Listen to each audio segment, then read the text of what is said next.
అదరగొట్టే కారం రంగు రుచి ఆచి కారం పొడి. తెలుగు రాష్ట్రాల్లో సంచలనం సృష్టించిన ప్రణయ్ హత్య కేసులో 8 మంది నిందితులకు కూడా అప్పుడు శిక్ష విధించింది. ఇందులో ఎస్సీ ఎస్టీ నల్గొండ కోర్టు న్యాయస్థానంలో A6గా ఉన్నటువంటి మారుతిరావు సోదరుడు శ్రవణ్కి లైఫ్ విధించగా ఇటీవల బెయిల్పై కూడా విడుదల కావడం జరిగింది. మనతో మాట్లాడానికి మారుతిరావు సోదరుడు అమృత బాబాయ్ శ్రవణ్ మనతో ఉన్నారు. చెప్పండి, మీరు బెయిల్పై విడుదల కావడం జరిగింది కదా, హైకోర్టు ఆ బెయిల్ ఏ విధంగా మంజూరు చేసి? ఇప్పుడు కేసులో నేను 6వ ముద్దాయిగా ఉన్న నేను కోర్టులో అప్పీల్ చేసినప్పుడు జడ్జి గారు పరిశీలించి నా వయసు రీత్యా ఏజ్ ఎక్కువ ఉన్నది, కేసులో నా ఇన్వాల్వ్మెంట్ ఎంత ఉందనేది పరిశీలించి నాకు బెయిల్ ఇవ్వడం జరిగింది. తర్వాత కోర్టులో మళ్ళీ తర్వాత ఫైనల్ హియరింగ్ ఎప్పుడు మళ్ళీ ఎట్లా జరిగితే మళ్ళీ దానికి కోర్టు నిర్ణయానికి కట్టుబడి ఉండాలి. అప్పటి వరకు నాకు బెయిల్ మీద నేను బయటకు ఉండడానికి నాకు అవకాశం కల్పించారు హైకోర్టు. మీకు శిక్ష పడ్డప్పుడు మీ కుటుంబ సభ్యులు వాళ్ళ కన్నీరు కానీ వారి బాధలు కానీ ప్రత్యక్షంగా మేము చూడడం జరిగింది. ఎందుకంటే మొత్తం కూడా ఎప్పుడైతే ఈ కేసు మొదటగా 2018లో ఈ కేసు ఉదంతం జరిగిందో అప్పుడు మారుతిరావు సోదరునిగా ఉన్నటువంటి మీరు ఈ కేసులో ఇన్వాల్వ్ కావడం జరిగింది. మొత్తం కూడా జైలుకు వెళ్ళడం జరిగింది, ఆ తర్వాత కూడా ఉండడం జరిగింది. అసలు మొదటి నుంచి మారుతిరావు మీరు అంతా ఎలా ఉండేవారు? కుటుంబం అంతా కలిసి ఉండేవాళ్ళం. అది పెద్ద ఫ్యామిలీ. మా అమ్మ నాన్నలకి మా తర్వాత జనరేషను 60 మంది కూడా ఒకటే మాట మీద అంత కట్టుబడి ఒకటే ఉండేవాళ్ళము. నేను నా కొడుకు ప్రెగ్నెంట్, నా భార్య ప్రెగ్నెంట్ ఎప్పుడు నా కొడుకు కడుపులో ఉన్నప్పుడు నేను వేరే కాపురం పెట్టిన. అప్పుడు 18 సంవత్సరాల క్రితం, మోస్ట్లీ 2004 అనుకుంటా. 2004లో వేరే కాపురం పెట్టిన తర్వాత అప్పటి నుంచి ఫంక్షన్లలో కలవటమే, లేకపోతే నా బిజినెస్లో కలవటమే తప్ప వాళ్ళ ఇంటికి పోయేది, మా ఇంటికి వాళ్ళు వచ్చేది ఏం పెద్ద జరగదు. వాళ్ళ అమ్మాయి ఒకటి గారాబం, నా పిల్లలు 3, నేను నా పిల్లలకి తగ్గట్టు నేను ఉండాలి అన్నట్టు నేను ఉండేది తప్ప కలిసేది ఎప్పుడు గొడవలు లేవు, ఎప్పుడు ఆర్గ్యుమెంట్స్ లేవు. ఎక్కడికైనా వెళ్ళినా అందరం కలిసి ఉండేది. మా అమ్మ ఇక్కడ ఉంటే ఇక్కడికి వస్తారు, అక్కడ ఉంటే అక్కడికి పోతారు, అవన్నీ మంచిగానే ఉండేది. ఆ కుటుంబంలో అక్కడ ప్రేమ వ్యవహారాలు కూడా నా దృష్టికి తీసుకురాలేదు ఫస్ట్. తర్వాత 2016 అనుకుంటా, 2016లో జరిగిన విషయం తెలిసిన దగ్గర నుంచే ఆ విషయం నాకు తెలిసింది, నా దృష్టికి తీసుకొచ్చి అప్పటి వరకు కూడా నా దృష్టికి తీసుకురాలేదు ఏ రోజు కూడా. నేను అడిగడానికి కూడా జరిగింది, ఎందుకు అట్లా. కానీ అమృత పదే చూడడం జరిగింది. మొదటగా మాట్లాడినప్పుడు కూడా మొత్తం బాబాయే చేశారని, ఎందుకు బాబాయ్ మీద అంత అమృత కసి పెంచుకోవడానికి కారణం ఏంటి? ఇక వాళ్ళమ్మ ఆమె ఒకళ్ళే, వాళ్ళ లోకం వాళ్ళే, వాళ్ళ ఆలోచన వాళ్ళ ఉంటుంది. మరి వాళ్ళ అమ్మ చెప్పినట్టు వినాలి. నా బిడ్డ నా పిల్లలకి నా భార్య పెట్టిందే తింటారు, వాళ్ళ పిల్లలకి వాళ్ళ అమ్మ పెట్టిందే తింటారు. నేర్పడం అదే వింటారు, పెట్టింది అదే తింటారు, చెప్పింది అదే వింటారు. వాళ్ళకి అట్లా అలవాటు అవుతుంటుంది. అలవాటైన క్రమంలో వాళ్ళు మంచి చెప్పినరో వాళ్ళు ఆలోచించుకోవాలి, పిల్లలకి చెడు చెప్పినరో వాళ్ళు ఆలోచించుకోవాలి. అంతేగాని వాళ్ళ మీద ద్వేషం ఎందుకు వచ్చింది అని అనటానికి ఈ కేసు అయిపోయి నీకు నోటికి వచ్చినట్టు బయట మాట్లాడేంత వరకు కూడా మా మీద ఇంత ద్వేషం ఉన్నది, ఇంత కోపం ఉన్న సంగతి మేము ఎప్పుడు గమనించలేదు. ఎప్పుడైనా బాబాయ్ అంటారు, నేను బంగారు తల్లి అని పిలుస్తాను. నేను కనీసం అమృతాన్ని కూడా పిలవను. అమృతాన్ని ఇప్పుడు ఈ రోజు వరకు కూడా నేను పిలవలేదు ఎప్పుడు. అట్లాంటి పరిస్థితులలో మా మీద ఇంత ద్వేషం ఉంటుంది, మా పిల్లల మీద, నా భార్య మీద, నా కుటుంబం మీద అనేది నేను ఎప్పుడు గమనించలేదు, మేము ఎప్పుడు చేయలేదు. అసలు అట్లాంటి పొరపక్షాలేమీ మా కుటుంబంలో లేవు. కేవలం ఏదైనా సరే అందరం ఒక మాట మీద కట్టుబడి ఉంటాము. మారుతిరావు శ్రవణ్ అంటే అట్లా ఉండాలి అని చెప్పననేది, ఆదర్శంగా ఉండాలి అనేది మాకు మా ఫ్యామిలీలో కాదు, మేమంటే ఎవరో తెలిసిన వాళ్ళందరి దృష్టిలో కూడా అట్లా ఉండేవాళ్ళం మేము. ఆస్తి కోసమే ఇలా చేశారు, బాబాయ్ ఆస్తి కోసం ఇలా చేశారని పదే చెప్పడం జరిగింది. ఆస్తి పంచాయతీలు ఏమి లేవు. మారుతూ ఉన్నప్పుడే బెయిల్ అయిన తర్వాత బయటకు వచ్చిన తర్వాత అప్పుడే ఆస్తి పంచాయతీలు, ఆస్తి ఎవరి వాళ్ళు పంచుకున్నాము, అసలు ఎక్కడ కూడా గొడవ లేదు, అదంతా అవుతుంది మాట. ఘటన జరిగిన తర్వాత మీరు జైలుకు వెళ్ళడం జరిగింది. అప్పుడు మీ అన్నయ్య కూడా అంతా కలిసే ఉండడం జరిగింది. జైల్లో ఉన్నప్పుడు కూడా ఈ విషయం చర్చకు వచ్చినప్పుడు కూడా అన్నయ్య ఏం చెప్పేవారు మీతో? వద్దు, ఎందుకులే, నీ దృష్టికి వచ్చి అంతా చులకనైతాము, ఇట్లా లవ్ అఫేర్ ఉండే చులకనైతామని నాతో చెప్పకుండా సాధ్యమైనంతవరకు ఆయననే జాగ్రత్త పడి ఏం కాకుండా ఇబ్బంది కలగకుండా ఉండడం కోసం ఆయన ప్రయత్నం చేసిండు తప్ప నా దృష్టికి వచ్చి ఎందుకు నాది నుంచి నా పిల్లలకు పోతుంది, నా పిల్లల దగ్గర నుంచి ఇంకోళ్ళకి పోతుంది, చులకనవుతుంది నా కుటుంబం అన్నట్టు ఆ జాగ్రత్త కోసం నా దృష్టికి తీసుకురాలేదు తప్ప మా మధ్యన ఎప్పుడు గొడవలు లేవు, ఆస్తి గొడవలు లేవు, ఎవరు లేవు. మీరు మిర్యాలగూడలో మారుతరావు తెలుసా, శ్రవణ్ తెలుసా అని ఎవరైనా తెలిసిన అడిగితే వాళ్ళ అన్నదమ్ములు ఎలా ఉంటారు అని చెప్పనని మీరు అడిగితే తెలుస్తుంది మేమంత మంచుకుంటాము. జైల్లో ఉన్నప్పుడు కూడా మారుతిరావు లేఖలు కూడా రాసినటువంటి పరిస్థితి కనిపిస్తుంది. గతంలో జైల్లో ఉన్నప్పుడు కూడా అతను సూసైడ్ అటెంప్ట్ కూడా ప్రయత్నించినట్టు కూడా తెలుస్తుంది. అప్పుడు ఏం జరిగింది? సూసైడ్ అటెంప్ట్ అనేది తెలియదు కానీ కొన్ని కాగితాలు అయితే ఉన్నాయి. అటెంప్ట్ అనేది అక్కడెక్కడ జరగలేదు, కాకపోతే ట్యాబ్లెట్లు వేసుకున్నప్పుడు బీపీ ఏదో తగ్గింది అని చెప్పని తీసుకెళ్ళినప్పుడు తర్వాత నాకు ఇక్కడికి వచ్చిన తర్వాత భార్యకి కాగితాలు ఇచ్చి పంపించిన కాగితాలు మాత్రం నా దగ్గర ఉన్నాయి, జిరాక్స్లు ఉన్నాయి. శ్రవణ్కి సంబంధం లేదు, శ్రవణ్ ఇన్వాల్వ్మెంట్ లేదు, శ్రవణ్ కుటుంబం రోడ్డున పడ్డది, అది తప్పు అని చెప్పనని అమృతకు అప్పీల్ చేసినట్టు. అంటే అప్పీల్ చేయడం అంటే అమృతకు ఆ లెటర్ చేరితే అమృతాన్ని అర్థం చేసుకుంటుంది ఏమన్నా ఉద్దేశం. కేసులో శ్రవణ్కు సంబంధం లేదని మీ అన్నయ్య చాలా క్లియర్గా చెప్పి ఆ కాగితాలు ఉన్నాయి, అవి ఆయన స్వహస్తాలతో రాసిన పేపర్సే, నేను రాసింది కాదు, నేను క్రియేట్ చేసింది కాదు. మరి అది కోర్టులో ఉన్నది కాబట్టి నేను ఏమి మాట్లాడటానికి కూడా సహజం కాదు. అది నేను కోర్టు ఈ కేసు అయినప్పుడు కూడా అప్పుడు ఉన్నటువంటి ఎస్పీ రంగనాథ్ గారి దగ్గర కూడా ఈ విషయం ప్రస్తావనకు వచ్చింది. అది మమ్మల్ని రిమాండ్ చేసినప్పుడు కూడా నాకు సంబంధం లేదు అన్నట్టు ఎస్పీ గారు అప్పుడు కూడా చెప్పిండ్రు. కానీ ఇక చట్ట పరిధిలో పోయిన తర్వాత జడ్జి గారు ఏ నిర్ణయం చేస్తే ఆ నిర్ణయానికి కట్టుబడి ఉండాల్సిందే.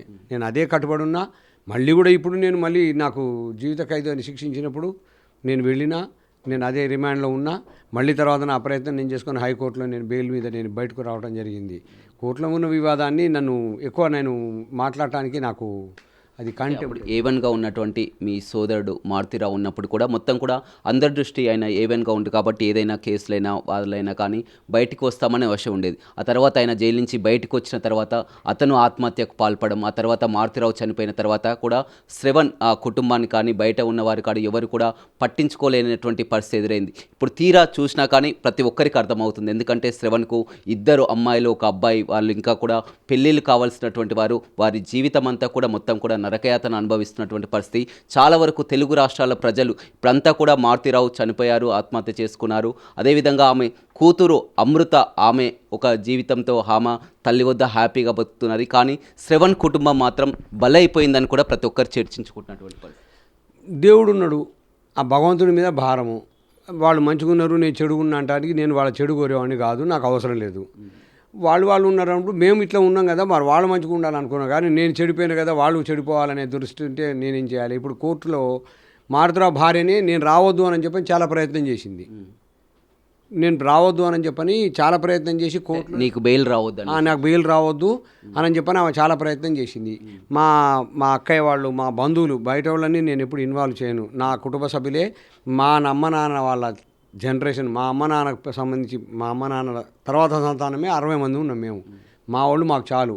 మా అమ్మమ్మకు సంబంధించి మా అమ్మ తరపున మా అమ్మ. ఎందుకు ఇప్పుడు అమృత బాగానే ఉంది, అమృత తల్లితో కలిసి ఉంటుంది, వారంతా వారి జీవితం వారంతా బాగానే ఉన్నా కానీ ఎందుకు శ్రవణ్పైయే ఈ కక్ష కట్టడానికి కారణం ఏంటి? నేను అమృత వాళ్ళ అమ్మ దగ్గరికి వెళ్ళి, అమృత రోడ్డున పడింది, అన్యాయం అయిపోతుంది, మనం కనిపించిన అమ్మాయి తీసుకొచ్చుకో, నువ్వు ఏదో రకంగా తీసుకొచ్చుకొని బాలస్వామి దగ్గరికి వెళ్ళి నచ్చజెప్పి తీసుకొచ్చుకొని ఆ అమ్మాయికి పెళ్లి చేసి దారిలో పెట్టు అని చెప్పని నా మిత్రులతో కలిసి చాలా సందర్భాలలో మారుతిరావు భార్యకి మారుతిరావు భార్య అని ఎందుకు అంటున్నా అంటే, నా వదిన నేను బయటికి రాకుండా ప్రయత్నం చేసింది. ఇక నేను అట్లా అనాలంటే కూడా నాకు మనసు అంగీకరించట్లేదు. నా మీద నాకు ఆమెకి ఏమైనా గొడవ అయితే వ్యాపార పరంగా డబ్బుల పరంగా ఏమైనా ఉంటే అది చూసుకోవాలి, కానీ జైల్లో నుంచి బయటికి రావద్దు అని చెప్పని అంత దుర్మార్గంగా ఆమె మారుతిరావు భార్య ప్రయత్నం చేసింది. మా కుటుంబ సభ్యులకు తెలుసు. వాళ్ళని అడిగినా వాళ్ళు చెప్తారు, అవును జైల్లో నా బిడ్డ చేసింది, నాకే సంబంధం అని చెప్పని తప్పించుకున్నప్పుడు మనం ఏం చేస్తాం? చూడండి సార్, నిద్రపోయేట వాళ్ళని లేపలేస్తాం, నటించే వాళ్ళని లేపలేము. వాడు నటిస్తూనే ఉంటాడు, నాకు తెలియదు, నాకు సంబంధం లేదు అన్నప్పుడు మనం ఏం చేయలేము, మనం నమ్మలేం. మరి దానికి దేవుడే ఉన్నాడు, నాకు అవకాశం ఉంది, నాకు అనుకూలంగా ఉంది, జడ్జి గారు మీరు నాకు బెయిల్ ఇచ్చిండ్రు. భగవంతుడు నిర్ణయిస్తాడు ఎవరిది ఏంది, ఎవరిది తప్పు, ఎవరు ఒప్పారేది భగవంతుడు నిర్ణయిస్తాడు. కాలం జైల్లో ఎలా నిద్ర పట్టేది? ఎందుకంటే 2 పిల్లలు కానీ 2 కూతుర్లు, కుటుంబం మొత్తం కూడా పూర్తిగా మీకు తెలుసు. మొత్తం కూడా చెల్లపల్లి జైల్లో ఉన్నప్పుడు ఎలా అనిపించేది మీకు? గతంలో కూడా కేసు విషయం మాట్లాడకుండా నా క్యారెక్టర్ని చెడు చేయటము, నా భార్య మీద ఆరోపణ చేయటము, నా పిల్లలని బాడీ షేమింగ్ చేయటము, వాళ్ళని ఎట్లా పడితే అట్లా మాట్లాడటము, పర్సనల్గా మొత్తము మేము అప్పుడు చూడటానికి జరగలేదు. తర్వాత మేము బెయిల్ మీద బయటకు వచ్చిన తర్వాత 2019లో బయటకు వచ్చిన తర్వాత చూస్తే అసలు కేసుకు సంబంధం లేదు, అనవసరంగా మమ్మల్ని పర్సనల్గా ఉన్న విషయాలు, కేసుకు సంబంధం లేని విషయాలు చెప్పి చాలా మమ్మల్ని డ్యామేజ్ చేసింది. దానివల్ల మా కుటుంబం చాలా నష్టపోయింది. అది తట్టుకోలేని పరిస్థితి. ఆడపిల్లలు ఎవరన్నా ఉంటే మీరు చెప్పండి, ఆడపిల్లలు ఎవరన్నా ఉంటే అట్లా మొత్తము బ్యాడ్గా చెప్తే, వాళ్ళ క్యారెక్టర్ మంచోళ్ళు కాదు అని చెప్తే ఎవరైనా ఎంత నష్టపోతారు. నష్టమైనప్పుడు చెప్పు, తప్పు చేసినప్పుడు చెప్పు. తప్పు చేసినప్పుడు చెప్తేనే నాకు ఇంతవరకు వచ్చింది. బిగ్ టీవీ ద్వారా తెలుగు రాష్ట్ర ప్రజలకు ఏం చెప్తారు? ఎందుకంటే అంతా కూడా అమృత వర్షన్ వినడం జరిగింది. అప్పుడంతా కూడా జరిగినటువంటి తీరు ప్రతిదీ ఆమెది గమనించారు, చూశారు. కానీ శ్రవణ్ ఏం చెప్పదలుచుకున్నారు అమృత గురించి? ఆమె మంచిగా ఉండాలని కోరుకుంటాం. మేము కనిపించి మా అన్నయ్య మా వదిన కనిపించిన పిల్లలు వాళ్ళు మంచిగా ఉండాలని కోరుకుంటాం, కానీ వాళ్ళు చెడు కోరుకునే అంత. నేను మారుతురా ఒక బిడ్డకి తండ్రి అయితే నేను 3 బిడ్డలకు తండ్రిని. నా 3 పిల్లలు ఎట్లుంటారో వాళ్ళు కూడా అట్లా ఉండాలని కోరుకునేవాడిని తప్ప నేను ఒక ఫాదర్గా, ఒక తండ్రిగా నేను చెడు కోరేవాడిని కాదు, నాకు అవసరం కూడా లేదు. ఇప్పటికీ అమృతని నువ్వు బంగారు తల్లి అని పిలుస్తున్నావు, కానీ ఆ బంగారు తల్లే బాబాయిని ఉరి తీయాలని కూడా చెప్తున్నటువంటి పరిస్థితి. ఇంకా పరిస్థితి ఆమె అట్లా నాకు మీ మీద ఉన్నది, మీకు నా మీద ఉండాలని లేదు కదా. అది భగవంతుడే నిర్ణయిస్తాడు. ఉరి తీసేది ఉంటే తీస్తారు, వదిలిపెట్టేది ఉంటే వదిలిపెడతారు. అది చట్టం, కోర్టు పరిధిలో ఉన్నది. కానీ అది వాళ్ళు ఆలోచించుకోవాలి. నాకు ఎప్పుడు కూడా ఎవరి మీద శత్రుత్వం ఉండదు. నా పిల్లలనే అనుకుంటా. మా కుటుంబంలో అందరూ కూడా ఒకరికొకరు అనుకూలంగా ఉంటారు, అనుబంధంగా ఉంటారు. మంచి చెడులు, తప్పొప్పులు అంటే ఏదైనా ఇబ్బందులు ఉంటే అందరూ సహకారం చేసుకుంటూ చేస్తారు. ఫస్ట్ నుంచి కూడా, ఇప్పుడు కాదు, ఫస్ట్ నుంచి కూడా మా అమ్మ నాన్న ఉన్నప్పటి నుంచి కూడా ఈ రోజు వరకు కూడా అదే పరిస్థితి ఉంటుంది. వాళ్ళు ఒక్కళ్ళే. మా అమ్మ నాన్నల తర్వాత సంతానం 60 మంది ఉంటే వాళ్ళు 3 ఒకటి, మిగిలిన 57 మంది ఒకటి. అట్లుంటారా ఎక్కడన్నా మీరు చెప్పండి? కానీ పిల్లలను కనండి. చట్టాలు చెప్పినట్టు లేకపోతే అది ఇది చెప్పినట్టు మీరు లవ్ చేస్తున్నారు కదా వదిలేయటము, వాళ్ళు చట్టం అట్లా చెప్తున్నారు కాబట్టి పెళ్లి చేసుకోండి అని అంటే. కానీ అప్పుడు అమృత పదే చెప్పింది, నాకంతా కాదు ప్రణయ కుటుంబం, నాకు ప్రణయ్ అనేసి కూడా చాలా వరకు చెప్పినటువంటి పరిస్థితి. నమ్మి వదిలేమను, వెళ్ళమనండి, నాకేం అభ్యంతరం. మారుతరావు చేసిన ఒక బాధ, నాకే కేసుతోటి ఎలాంటి సంబంధం లేదు. చట్టపరిధిలో ఉన్నది నేను మాట్లాడకూడదు కాబట్టి నేను అది లేదు. కానీ కేసు కంటే ముందు నుంచి 4 నెలల నుంచే నాకు మారుతరావుకి ఎలాంటి మాటలు లేవు. వాళ్ళకి ఆయనకి నాకు మాటలు లేవు. ఈ విషయంలో ఆయన ఊరికే ఎట్లా రావాలి, ఆమె రాదు, ఇదే గోల చేస్తుంటే 6-7 సంవత్సరాల నుంచి చేస్తున్న ఈ లవ్ అఫేర్ని బహిరంగంగా చెప్పకుండా తెగించి ఒక పెళ్లి చేసుకున్న తర్వాత నువ్వు తీసుకురావలేవు, అది కాని పని. ఎస్పీ గారు కూడా పిలిచిండ్రు, వద్దు కొన్ని రోజులు ఆగండి, అవసరమైతే పిలిచి మాట్లాడదాం, వద్దు అని చెప్పని ఎస్పీ గారు చెప్పిండ్రు, డిఎస్పీ గారు చెప్పిండ్రు, మా ఫ్యామిలీ మెంబర్స్ అని చెప్పిండ్రు. ఆయన నువ్వు చెప్పినా వినే పరిస్థితి లేదు అని చెప్పని మా కుటుంబం వరకు అసలు వాళ్ళని పట్టించుకోలేదు. మారుతరావు ఇంటిని వాళ్ళు వద్దు, ఇంకా ఆయన ఒకటే సోది పెడుతుంటాడు, అది రాదు, 7 ఏళ్ల నుంచి కాపాడుకోలేదు, ఇప్పుడు ఏమొస్తారు? మారుతీరావు అంతా తట్టుకోగలిగారు, కేసులు ఉంచారు, కేసుల నుంచి బయటకు వచ్చి బెయిల్పై వచ్చారు. వచ్చిన తర్వాత కూడా చివరి నిమిషంలో అతను ఆత్మహత్య చేసుకోవడానికి కారణం ఏమంటారు? నీ కన్న కూతురే మళ్ళీ కేసు పెట్టి లోపల పెడితే అది తట్టుకోలేకపోయిండు. సరే నువ్వు ఎందుకు చనిపోయినావు అని మేము అడగడానికి అవకాశం లేదు, చనిపోయిన తర్వాత కదా చనిపోయిందని తెలిసేది. మేము అనుకుంటున్నాము. అంటే అంతకుముందు నీతో షేర్ చేసుకునేది కదా, ఏం లేదు. తర్వాత కూడా నాకు మా బ్రదర్కి ఏం పెద్ద అండర్స్టాండింగ్ లేదు. ఎందుకంటే నా కుటుంబం మొత్తం రోడ్డున పడ్డది, నా పిల్లలంతా ఆగమైనరు, రోడ్డున పడ్డరు అనేది నాకు మంచి అభిప్రాయం కలగలేదు. అవసరమైతే మాట్లాడటం మారుతరావుతోటి, లేకపోతే లేదు. అంటే ఆస్తులన్నీ కూడా మారుతీరావు మీరంతా కలిపే కమాండ్గా ఉండేవి కదా? మేమే కలిపి సంపాదించుకున్నాము. మా పేరెంట్స్ ఎవరు మాకు డబ్బులు ఇవ్వలేదు, మేమే కష్టపడి సంపాదించుకున్నాము, మేమే పంచుకున్నాము. ఆస్తి పంపకాలలో ఎలాంటి వివాదము లేదు. తర్వాతనే చనిపోయే ముందు వీలునామా రాసిండు, ఆమె నాకున్న ఆస్తి, నా పేరు మీద ఉన్న ఆస్తి నా భార్యకి చెందాలి అని. అంటే బిడ్డ మీద ఎంత మమకారం ఉన్నది అనేది మీరు అర్థం చేసుకోండి. నా భార్యకే చెందాలి, నా బిడ్డకి చెందాలని రాయలే, నా భార్యకే చెందాలని రాసిండు. అది ఎవరికి వాళ్ళు అర్థం చేసుకోవాలి. నేను చెప్పేది ఏముంటుంది? అంటే ఆస్తి విషయంలో మాత్రం మీ ఇద్దరు కలిపి ఉన్నది మాత్రం సపరేట్ ఎవరికి వాళ్ళకి ఆస్తుల వివాదం ఏమీ లేదు. ఆ ఆస్తుల పంపకాలలో ఎక్కడ వివాదం లేదు, ఉన్నప్పుడే పంపకాలు అయిపోయినాయి. నవంబర్ 2019లోనే ఆస్తి పంపకాలు అయిపోయినాయి. ఆ ఇష్యూ ఏం పెద్ద మా ఇద్దరి మధ్య ఏం లేదు. వాళ్ళు ఏదో అనుకున్నారేమో ఇంతవరకు నేను ఎవరైనా నాతోటి ప్రాబ్లం ఉంటే ఎవరైనా పెద్ద మనుషులు నేను తీసుకొచ్చుకో, వాళ్ళు చెప్తే నేను వింటా. ఇప్పుడు ఏంటి శ్రవణ్ పరిస్థితి ఏంటి ఇప్పుడు? ఏంటంటే మారుతీరావు ఆయన ఆత్మహత్య చేసుకుంటూ చనిపోయారు. అదేవిధంగా ఆమె కూతురు మొత్తం అమృత తల్లి వద్ద ఉంటుంది, ఆమె జీవితం కానీ శ్రవణ్ పరిస్థితి ఏంటి? ఇద్దరు కూతుర్లు కానీ వారి కానీ మీ ఫ్యామిలీ పరిస్థితి ఏంటి? నాకేం ప్రాబ్లం లేదు. నా పిల్లలు మంచి చదువుకుంటారు, నా పిల్లలు నాకు అనుగుణంగా ఉంటారు, నా కుటుంబం అంతా నాకు సపోర్ట్ ఉన్నది. నేను మంచి ఉంటేనే ఉంటారు. నేను చెడు ఇది నేను తప్పుడు అయితే నా కుటుంబం ఎప్పుడు కూడా నాకు సహకారం చేయదు కదా. ఇంత పెద్ద కుటుంబము 350 మంది. మా అమ్మమ్మకి సంతానం 60 మంది అయితే మా అమ్మమ్మకి సంతానం 360 మంది. 360 మంది కూడా మా కుటుంబానికి అనుకూలంగా ఉన్నారు. నేను మంచోడిని కాకుండా ఉండరు కదా. మరి వాళ్ళతో ఎంతమంది ఉన్నారు చూడమనండి. మారుతరావు కుటుంబంతో వాళ్ళు ఉండేదాన్ని బట్టే ఉంటారు. మీరు నన్ను చూసిన అవుతే నేను మిమ్మల్ని చూసిన అవుతాను. అదేవిధంగా శ్రవణ్ భార్య కూడా ఉన్నారు. చెప్పమ్మా, చివరిగా చూసినట్లయితే అమృత కొన్ని మీ పిల్లలపై కూడా కామెంట్ చేసినటువంటి పరిస్థితి కూడా గతంలో చూడడం జరిగింది.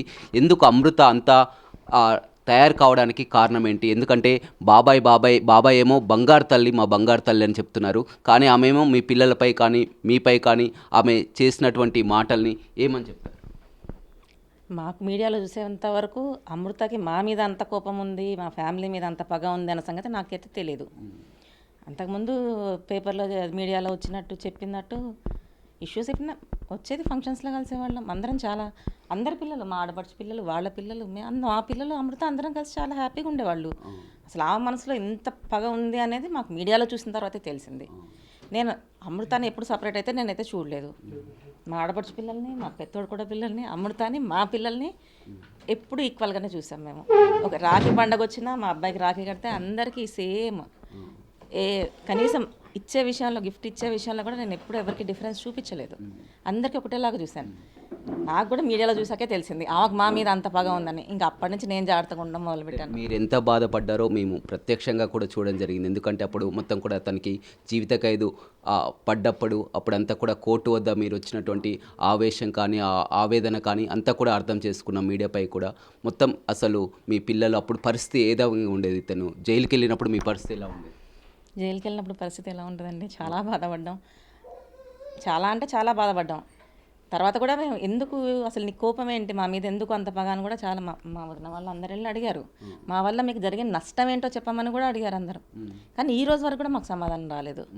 మా వైపు నుంచి తప్పు జరిగిందా, మా పిల్లలు ఏమైనా ఇబ్బంది పెట్టారా, ఆస్తిపరంగా మీకు ఏమైనా ఇబ్బంది జరిగిందా, అసలు మీకు ఏంటి మా మీద అంత పగ ఉండడానికి కారణం ఏంటని కూడా అందరు వెళ్ళి అడిగారు. నేను పర్సనల్గా మెసేజ్ కూడా పెట్టాను. అసలు మీకు అంత పగ ఉండడానికి కారణం ఏంటో నాకు రిప్లై ఇవ్వండి, దాన్ని మార్చుకోవాలో ఆలోచిస్తాము, లేకపోతే అసలు కారణం ఏంటో మాకు తెలుస్తుంది అని. ఈ రోజు వరకు కూడా దానికి రిప్లై ఇవ్వలేదు. మా వారి ఫోన్ నుంచే నేను పెట్టాను మెసేజ్లు కూడా. అసలు ఎందుకు మీకు మా మీద అంత పొగ ఏంటి, మా వల్ల మీకు జరిగిన నష్టం ఏంటి, ఎక్కడ మేము మిమ్మల్ని ఇబ్బంది పెట్టాము, అసలు ఎందుకు ఇంత పగ పెంచుకున్నారు అని మాకు ఈ రోజు వరకు రిప్లై రాలేదు. తర్వాత బ్లాక్ చేస్తారు. అంటే అమృత ఒక్క దాని వల్ల కూడా మొత్తం కుటుంబం అంతా కూడా చిన్నాభిన్నమైనటువంటి పరిస్థితి కనిపించింది. మీరు బయటికి వెళ్ళినా కానీ, రిలేషన్లో కానీ, బయట కానీ, ఒక మిర్యాలగూడలో చూసాం ఎంత శ్రవణ్ అన్న, మారుతీరావు అన్న కానీ అంతా ఉండేది. కానీ ఆ తప్పిదం వల్ల కూడా మొత్తం ఇప్పుడంతా కూడా ఎక్కడికక్కడ జరిగింది. అది మాకు అది వాళ్ళ పర్సనల్, వాళ్ళు మాట్లాడుకున్నారు, వాళ్ళు చేసుకున్నారా ఏం చేస్తున్నారో మాకు తెలియదు. మా దాకా ఎప్పుడు రాలేదు. మా దగ్గర వచ్చినప్పుడు మేము సపోర్టే చేసాం, తీసుకొచ్చుకోండి అన్నాము. మీ పిల్లలు అయితే అలా చేస్తారా అన్నారు. సరే పోనీ కొన్ని రోజులు వదిలేసేయండి అన్న. మీ పిల్లలు అయితే మీరు వదిలేస్తారా అన్నారు. దానికి సమాధానం ఎవరైనా ఏం చెప్తారు? ఎవరి పిల్లల డెసిషన్ వాళ్ళకి ఇష్టం. వాళ్ళ పిల్లల విషయంలో ఎలాంటి డెసిషన్ తీసుకోవాలని ఎవరి పేరెంట్స్ ఇష్టం వాళ్ళది, మనం ఎలా ఫోర్స్ చేస్తాం వేరే. అయితే అమృత తల్లి మొత్తం కూడా శ్రవణ్ కానీ అంతా కూడా అండగా ఉండాల్సింది పోయి తర్వాత బెయిల్ రాకుండా చేయడం, ఇప్పుడు కూతురుతో కలిసిపోయి ఉండడం అంతా కూడా మిమ్మల్ని అంతా కూడా ఇప్పుడు బయటపడ్డటువంటి పరిస్థితి. చాలా ఇబ్బంది పెట్టారు. చాలా అంటే చాలా బాధపడ్డాం. ఆ రోజు బాధపడ్డాం. నిజంగా చెప్పాలంటే 8 సంవత్సరాల నుంచి కూడా చాలా నరకం అనుభవిస్తున్నాం. వాళ్ళు చాలా హ్యాపీగా ఉన్నారు. కేసు అయిన దగ్గర నుంచి ఈ రోజు వరకు మేము చాలా బాధపడ్డాం. చాలా అంటే అది చెప్పడానికి రాదు. కానీ నేను మధ్యన వస్తున్నా అని మీరు అనుకోవద్దు. వాస్తవంగా ఏంటంటే ఈ విషయంలో బాలస్వామి కుటుంబం మొత్తం నాశనం అయిపోయింది. బాలస్వామి కొడుకు పోయిండు, చిన్న కొడుకు. ఆ అబ్బాయి దురదృష్టము, ఈ మర్డర్ జరిగిన ఆ అబ్బాయి ఇక్కడ వచ్చిండు. ఉక్రెయిన్లో యుద్ధం.